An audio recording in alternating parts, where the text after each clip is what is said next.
What's up, guys? Alright, I was going through some posts on Facebook, comments on different YouTube videos and stuff like that. Pretty much, I'm going to break it down to you about how Eagle rolls, okay? Pretty much, most people ain't going to comment, oh, Eagle's a great company, because they're not going to take the time out of their day to post something positive. So you got to think about that when you're reading all these posts. Or, I won't say nobody. There are some people that do.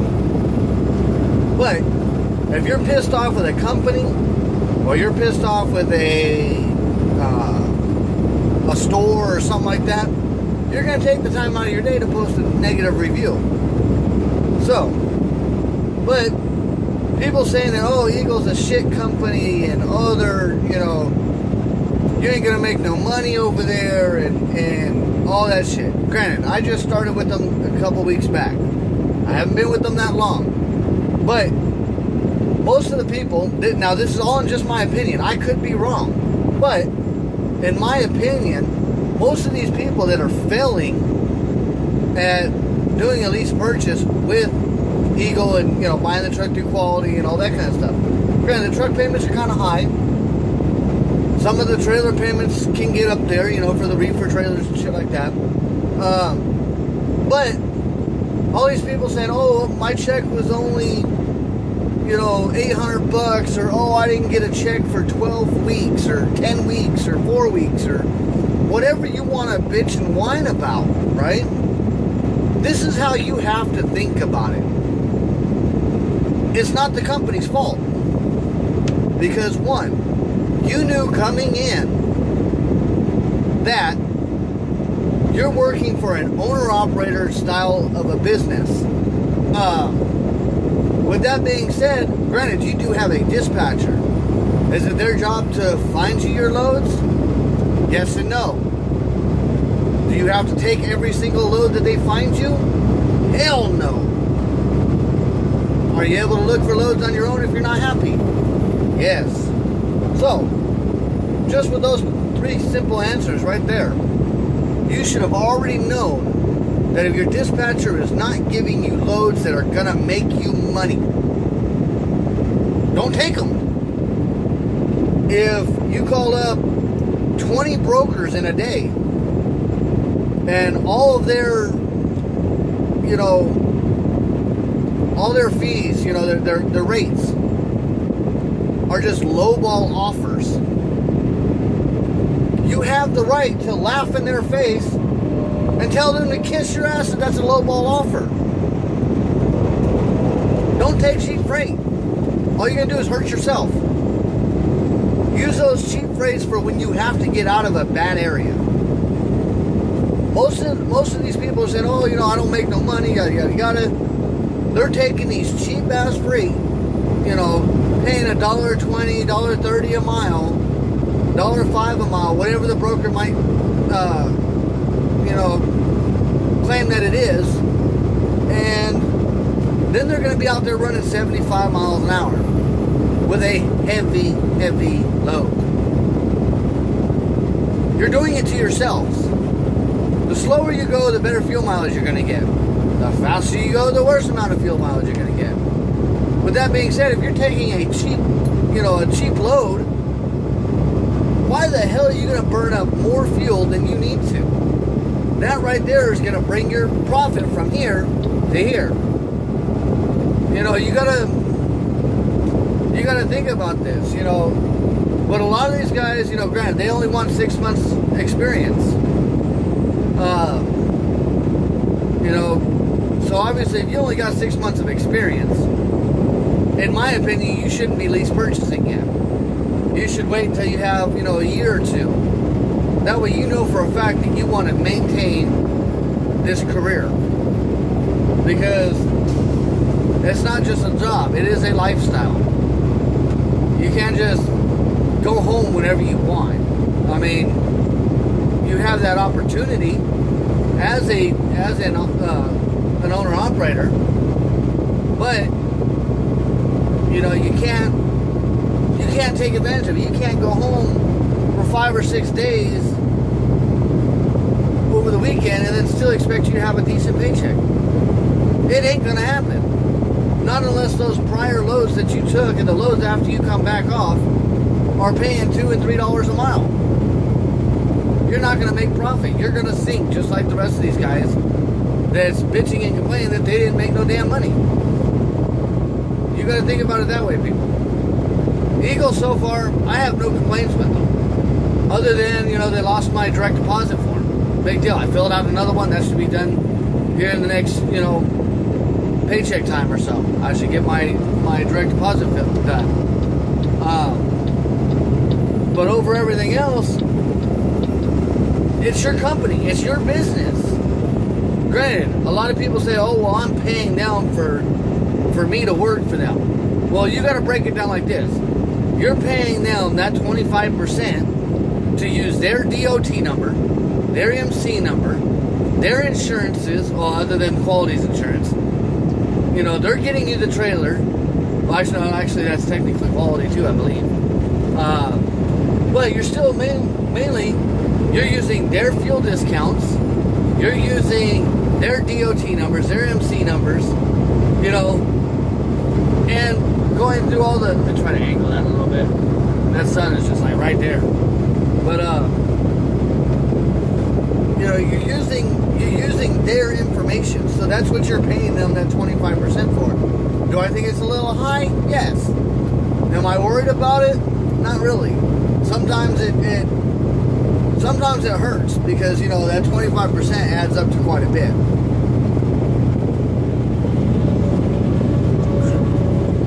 With that being said, you know, you might, just to show an example of, for some people that's not already over here or anything like that, or on a percentage basis, you might book a load paying you $2 a mile, but by the time Eagle gets their 25% cut, you're down now at $1.50 a mile.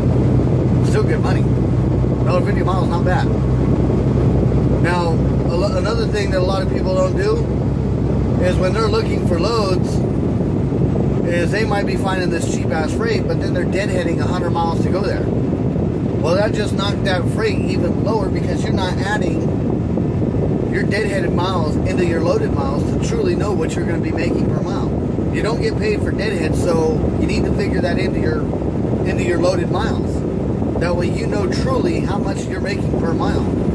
You know, unless it's only like a 20-mile deadhead, that I wouldn't worry about myself. You know, that ain't nothing. 20 miles, 30 miles, that ain't nothing. Anything over 50 miles, I'm adding that shit in because that shit adds up. But, you know, 20, 30 miles, it comes with the territory. You know, they're gonna short you a little bit on the mileage because, you know, zip code to zip code, city to city, however these brokers find out which way, you know, they'll find out the mileage for the load, you know. It goes on with that. But the main thing you got to think about, you know, for any of you guys thinking about coming to Eagle, or for those of you that watch my videos that are already at Eagle. I just kind of lost my train of thought there. You have to think about it pretty much in the same way as if you fail at this lease purchase, you can't blame the company. You can't blame your dispatcher. You can't blame Quality unless, you know, you just happen to get a lemon for a truck. That shit does happen. So on something like that, yeah, that's, you know, that's one of those, you know, simple, you know, once in a blue moon type situations, you know, because it does happen, but it's very rare that you just get a lemon for a brand new truck. Unless you're buying a used truck, and then, you know, you're getting what you're paying for, because in my opinion, some of these used trucks that only have 100,000 miles on them, they're turned in for a reason. Whether they cost, you know, whether they broke down quite a bit prior to that, or it's just one of these guys that jumped in the truck not knowing what the hell they were doing and turned it back in. You know, but hell, 100,000 miles, that's a year. And these guys, you know, you got to realize as an owner-operator, get back, dog. As an owner-operator, you have to work less and get paid more. Catch my drift on that. Work less, run less miles, get paid more. Most of these people failing are doing it the exact opposite. They're working hard, running lots of miles for low pay. You know, you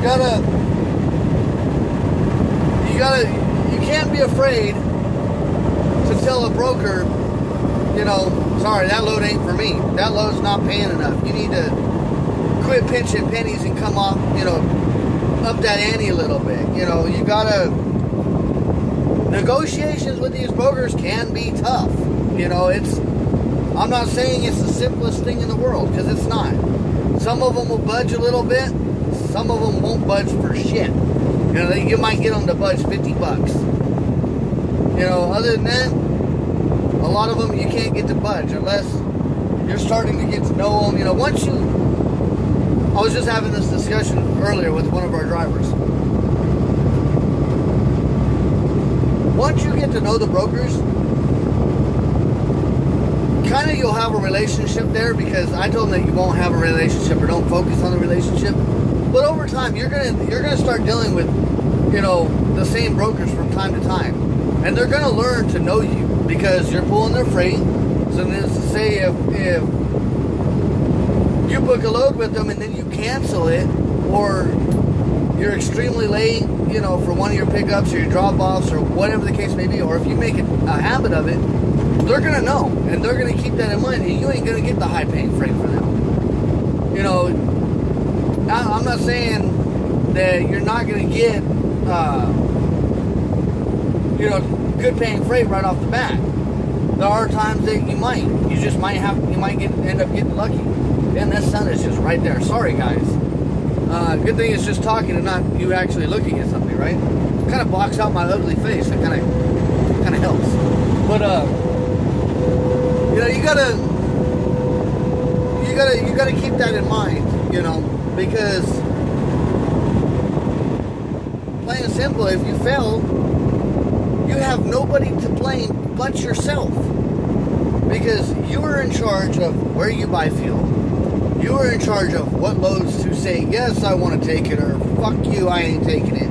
You know, you have that option. So whether you sit for a day to run a good load, or sit for an hour and take 2 shitty loads, you know, you're still probably going to benefit off the good load, you know, and slow your ass down. You know, you don't have to run 70. You don't have to run 75. Granted, the trucks are there. They can do it, you know. Some loads, yeah, you might have to pick up the pace just a tad, you know, to make sure you're going to get it there on time. But most of the time, these loads are booked out about 55 miles an hour, 50 miles an hour. So if you set your cruise at 58 or 60, you're golden, as long as you're not one of these guys that like to sit around the damn truck stops. You know, or constantly pull off the road to go see what this truck stop might have. Even though that truck stop has the same exact shit that previous truck stop you just stopped at, they got the same shit. As long as these the main chains, you know. Granted, mom and pop type truck stops, yeah, they're going to carry different stuff. But still, you shouldn't stop at every single one of them, you know. But that's just, in my opinion, that's how I feel these people felt. They didn't truly know what they were getting themselves into. They didn't do the research. They just jumped in it because they heard, ooh, you can make money. Ooh, you got a truck that'll run 75 miles an hour instead of your previous company truck that did 62. So, I don't think that thing's even doing anything. It's not. Oh, it didn't. It did cut it down a little bit. Oh, hell yeah. It did cut it down a little bit. Alright, I'll keep that shape drawn a little bit. But, you know, that's the main thing, is you get these rookies in here that don't know what they're doing. They're taking a chance. Now, I wish all of you luck. I really do. Hopefully, everyone that joins in with Eagle is very successful. But you have to learn.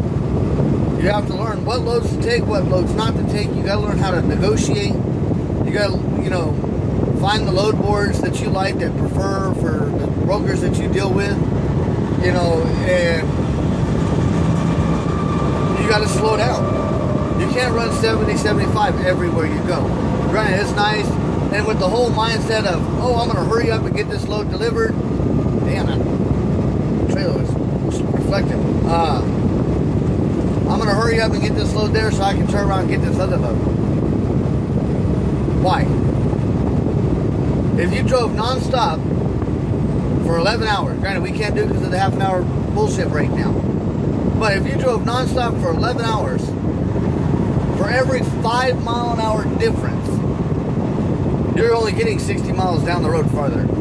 That's it. 60 fucking miles. 1 hour. So by you driving 5 miles an hour faster, you saved an hour. Big whoop-dee-doo. And to save that hour, you just burned up, an extra 20 gallons of fuel or something. I don't know. I haven't done the math on that part of it. But, I've done it for, 2 days worth out of my old Peterbilt. If I ran hard, then I'd get 1,200 miles to a tank.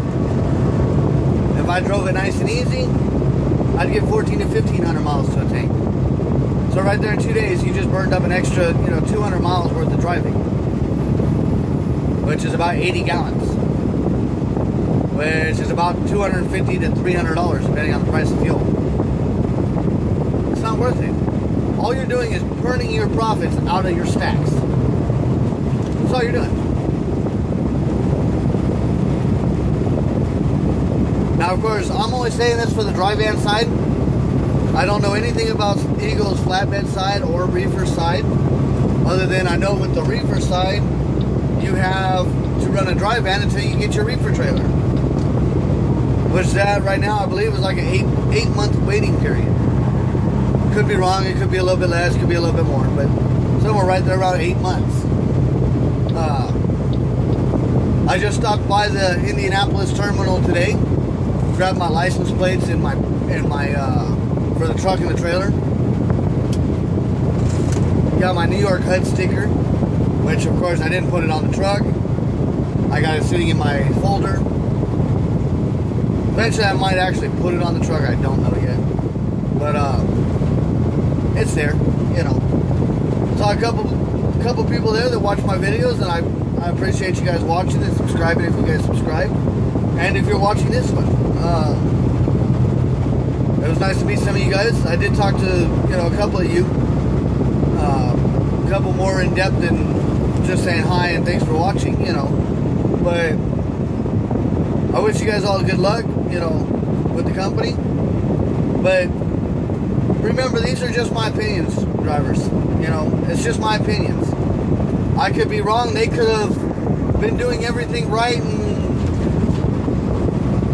I really don't know what they could have done wrong not to get paid, not to have a paycheck, other than cheap freight and burning up their fuel, or saving their fuel and getting extremely cheap freight, back to back to back to back to back, or taking lots and lots of advances, or getting a ticket and taking an advance to pay for that ticket, or whatever the case may be. It's just, there's no reason why you should fail. Granted, you might have some lower weeks than others. You might not make, $1,500, $2,000, $1,000 every week. You might have a couple weeks where you only make $200 or $300 because you couldn't find the better paying loads, or you got yourself in a bad area or something like that. That's all part of the learning process of where to go and where not to go. But I will share all my learning experiences with you with this company. Here pretty soon I might start going over my paycheck stubs with you guys, just to kind of prove that, yeah, you can make money. They just started taking out my truck payments and that, so I'm going to wait until they fully get everything, taken care of. Why the damn thing's coming off? I'm going to wait until I get everything taken care of, where they're taking out all my money and all that kind of stuff before I go over it.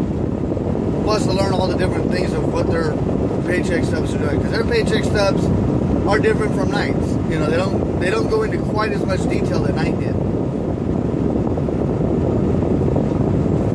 But with that being said, we're gonna go ahead and cut this video off here. It's 20 minutes. We're still driving on our way to Waverly, New York / Waverly, Pennsylvania. But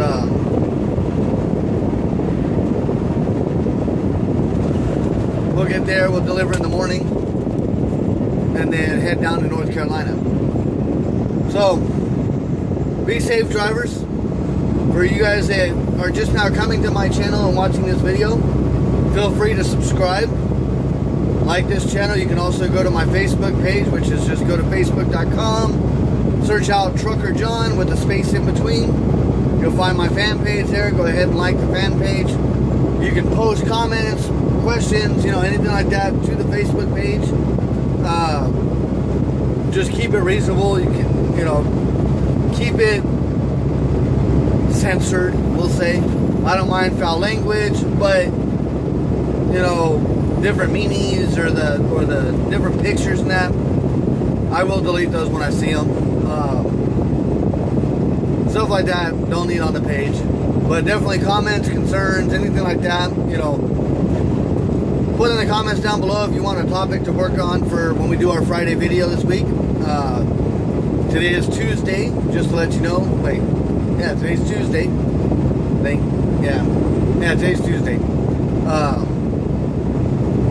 So when we do our video on Friday, you know, leave them down here in this video, leave them in the last video that I made. Give us something to talk about for that video.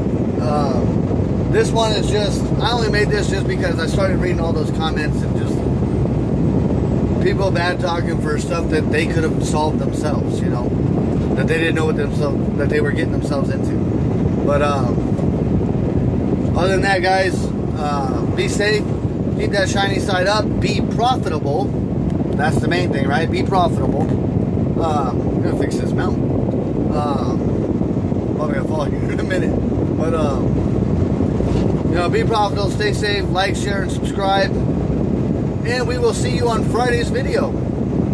Till then, be good, drivers.